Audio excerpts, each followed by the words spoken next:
అందరికీ నమస్కారం. నిన్నటి దినమున ఒక సోషల్ మీడియాలో ఒక వ్యక్తి మాట్లాడడం చూశా.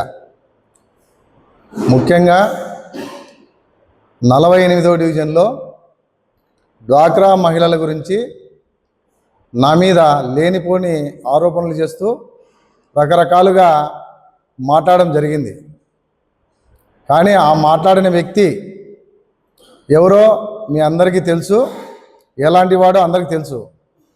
నా రాజకీయ జీవితంలో ఇలాంటి వారు ఇలా మాట్లాడతారని నా కళ్ళలో కూడా అనుకోలేదు. రాజకీయాలు నీతి నిజాయితీగా నిబద్ధతతో ఉంటాయని చెప్పి అనుకున్నాం. ఇలా చౌకబారు వ్యాఖ్యలు చేస్తూ నలుగురు మహిళల్ని, అమాయకులైన నలుగురు మహిళల్ని వెనకబెట్టుకొని వారికి లేనిపోని మాటలు చెప్పి మీరు పబ్బం గడుపుకోవాలని చూస్తున్నారు. ముఖ్యంగా డ్వాక్రా మహిళలు అనేవారు, ఆ పద్మ ఎవరో మీ అందరికీ తెలుసు. దాదాపు ఆమె 12 సంవత్సరాలు 20 సంవత్సరాలుగా డ్వాక్రా ఆర్పీగా కొనసాగుతోంది. మేము అధికారంలోకి రాకముందు తెలుగుదేశమే, అధికారంలోకి వచ్చినా కూడా ఆమె తెలుగుదేశమే. మాకు ఎప్పటికీ ఆమె యాంటీగానే పనిచేసింది తప్ప మాకు అనుకూలంగా కానీ మేము ఆమెను అనుకూలంగా మలుచుకోవడం కానీ ఎప్పటికీ జరగలే. ఎందుకంటే మేము నీతి నిజాయితీగా పాలన అందించినాం, మేము సర్వీస్ చేసినాం. మీలాగా డ్వాక్రా మహిళలను బెదిరించి వారితో అంతో ఇంతో దండుకోవాలని చూసి అది బెడిసి కొట్టే లోపల ప్లేట్ ఫిరాయించి ఆ విషయం నాపైకి నెట్టాలని చూస్తున్నారు. ప్రజలు అన్ని గమనిస్తున్నారు. మీలాంటి వారికి తగిన బుద్ధి చెప్తారు ఫస్ట్ మొదట. ముఖ్యంగా నేనేదో వసూలు చేయాలని చేసినా అని చెప్పి రకరకాలుగా మాట్లాడినావు. నేను వసూలు చేసింటే నా మీద ఆరోపణలు చేయాలా? నువ్వు కాదు, నువ్వు ఎక్కడి నుండి వచ్చిన వ్యక్తివి. మా యొక్క డివిజన్ సమస్యలు నీకు ఎక్కడ ఏ మూలన తెలియదు. మా డివిజన్ నలుమూలలా ఎక్కడి వరకు వచ్చేది కూడా నీకు తెలియదు. గతంలో 48వ డివిజన్ ఎక్కడ వచ్చేది తెలియదు. ఇప్పుడు నువ్వు మహిళలతో మాట్లాడించినది 49వ డివిజను. ఎప్పుడూ కూడా నేను ఆ యొక్క డివిజన్లో నేను ఒక ఏలు కూడా పెట్టలే. గతంలో చాలాసార్లు వాళ్ళు కూడా నాకు నా సహాయం కోరినారు. నా తగ్గట్టు సహాయం నేను చేసిన, అంత తప్ప నేను ఎప్పుడే కానీ వాళ్ళని రాజకీయంగా ఉపయోగించుకోలే, రాజకీయం కూడా చేయలే. కానీ నువ్వు ఒక ఖైదీ కటకటాలు అనిపించిన వ్యక్తి నా మీద నిందలేస్తావా? దాదాపు నన్ను ఎక్కడ కూర్చోబెడతా అంటావా? ప్రజల ముందు కూర్చోబెట్టే రోజు దగ్గరలో నీకే ఉన్నాయి. తస్మాత్ జాగ్రత్త. నువ్వు కూడా కంటున్నావేమో. నీ తాటాకు చెప్పులకు, నీ బెదిరింపులకు ఇక్కడ భయపడేవాడు ఎవడు లేడు. ముఖ్యంగా తెలుసుకో, నన్ను కూర్చోబెట్టాలంటే దిగి రావాలా, అది గుర్తుపెట్టుకో మోహన్. దాదాపు నిన్ను గతంలో కూడా ఒక బారు కాల్చిన దాంట్లో ఒక నిందితుడివి, ఒక ఎగ్జిబిషన్ దాంట్లో ఒక నిందితుడివి, దాదాపు భూమి కబ్జా దాంట్లో నిందితుడివి. నిన్నగాక మొన్న కూడా సోషల్ మీడియాలో ఒక మహిళను తిడితే, సోషల్ మీడియా మహిళను తిడితే వాళ్ళ కాలబేరానికి వినేది కూడా వాస్తవం కదా. నిన్నగాక మొన్న నీ ఇంట్లో వాళ్ళు నీ యొక్క పార్టీ వ్యక్తి దగ్గరికి పోయి, అన్నా మేమేం చేయలేదు, మమ్మల్ని మా మీద కక్ష పెట్టుకోవద్దని చెప్పి నువ్వు కాలబేరానికి పంపించలేదా మీ ఇంట్లో వాళ్ళని? నా మీద నిందలేసేది, నన్ను కూర్చోబెడతా అంటావా? నిన్న ఆల్రెడీగా కటకటాల్లో డ్రాయర్తో నిలబెట్టి ముసుగేసి నిలబెట్టినది నన్ను కాదు, నిన్ను. నా జీవితంలో ఎప్పుడే కానీ ఇల్లీగల్ వ్యవహారం కానీ కాంట్రవర్సీ కానీ ఎక్కడా నేను తలదూర్చలే. ముఖ్యంగా చాలాసార్లు చెప్పినా నీకు కూడా నేను నీతి నిజాయితీతో చేస్తా, నిబద్ధత చేస్తా. నేను ఏ పార్టీలో ఉన్నా, గతంలో కమ్యూనిస్ట్ పార్టీలో నీతి నిజాయితీగా తరిమల నాగిరెడ్డి ఆశయాలు పునికి పుచ్చుకున్న వ్యక్తిగా, కామ్రేడ్ పెద్దన్న గారు అడుగుజాడల్లో నీతి నిజాయితీగా చేసిన వ్యక్తిగా నేను చెప్తున్నా. ముఖ్యంగా నాకు అవినీతి అక్రమాలు నాకు అవసరమే లేదు. ఆ అవినీతి అక్రమాలు చేయడానికే నువ్వు పొద్దున్న లేస్తే సందకాడ వరకు ఎక్కడ స్థలాలు ఉన్నాయి, ఎక్కడ ఖాళీలు ఉన్నాయి, ఏం చేయాలని చెప్పి రోజు తిరుగుతూ నీ చెంచాలని తాపి అల్లర్లు సృష్టించాలని చూస్తున్నావు. ప్రజలు కూడా నేను చెప్తున్నా, మా డివిజన్లో కొంతమంది అమాయకమైన ప్రజలకి మీకు ఒకటే చెప్తున్నా, ప్రజలారా, ఆ యొక్క వ్యక్తి నేర చరిత్ర గతంలో చూసినారు. దాదాపు 2-3 నెలల కిందట జైలు జీవితం అనుభవించి ఈరోజు బెయిల్ పైన తిరుగుతూ అందరినీ భయభ్రాంతులు చేయాలని చూస్తున్నాడు. తస్మాత్ జాగ్రత్త. నేను కూడా చెప్తున్నా, నీ తాటాకు చెప్పలకి భయపడే వ్యక్తి కాదు.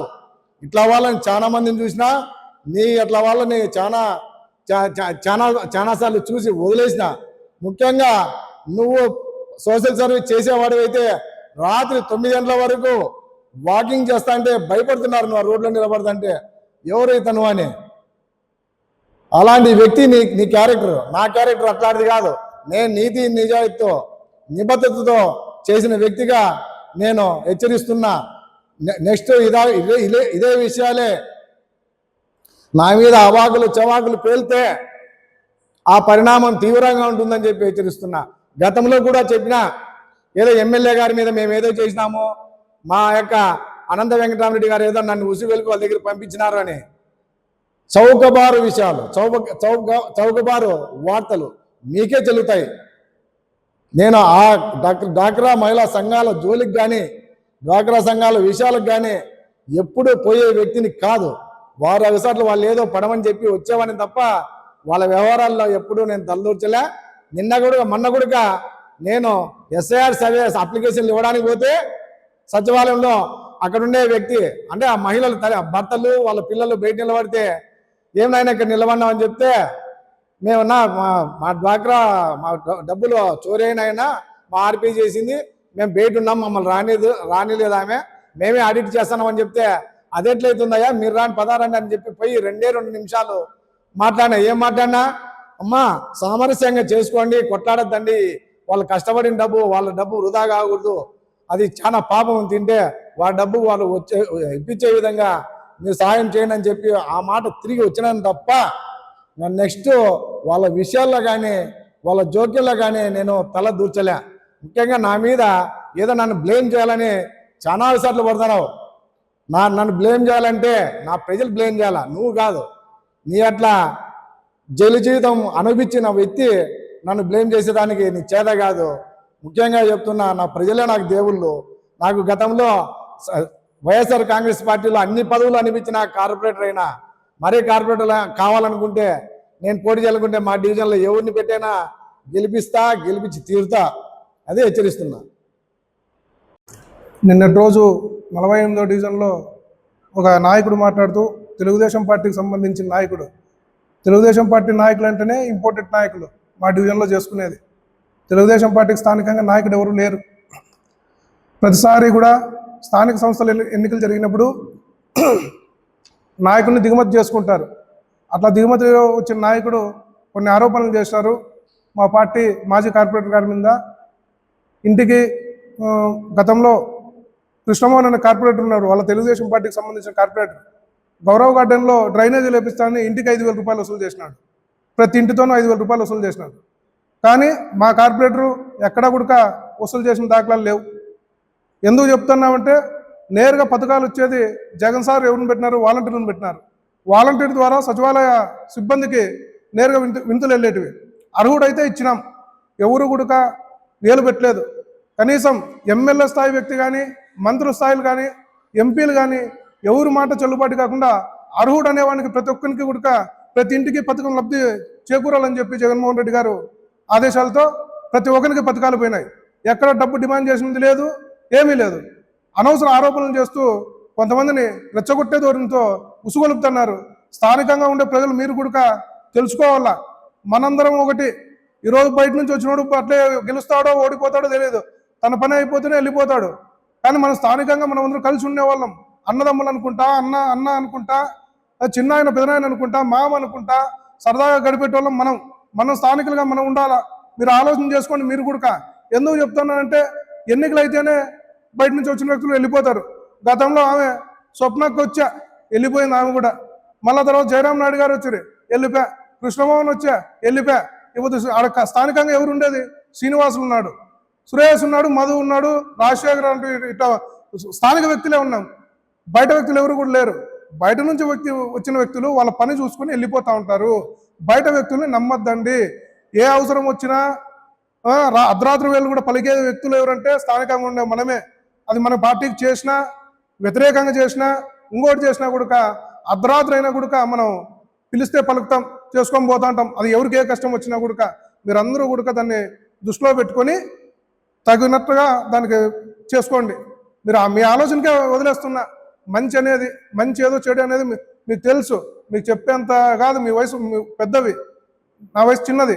కానీ ఎందుకు చెప్తున్నా అంటే మీరు అర్థం చేసుకోవాలా. ఎన్నికలు అనేవి 5 ఏళ్ళకి ఒకసారి వస్తూ ఉంటాయి, పోతూ ఉంటాయి. ఎన్నికలు జరిగినప్పుడు మాత్రమే మనం పార్టీలు, మనం ఎంతసేపు అక్కడ తిరుగుతాం, ఇక్కడ తిరుగుతాం. ఎలక్షన్ అయిపోయిన తర్వాత మన పని మనకు తప్పదు.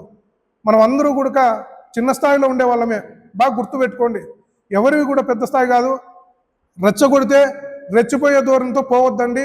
దయచేసి మీ అందరికీ చెప్తున్నా, అటుగా తిరుగుతున్న వ్యక్తులందరికీ కూడా దయచేసి చేతులు జోడించి చెప్తున్నా, నమస్కరించి మీరందరూ కూడా ఆలోచన చేసుకోమని చెప్తున్నాను. స్థానికంగా ఉండే మనం పోరాడుకుందాం ఏదన్నా కూడా, మిగిలిన వాళ్ళ మాటలు నమ్మద్దండి.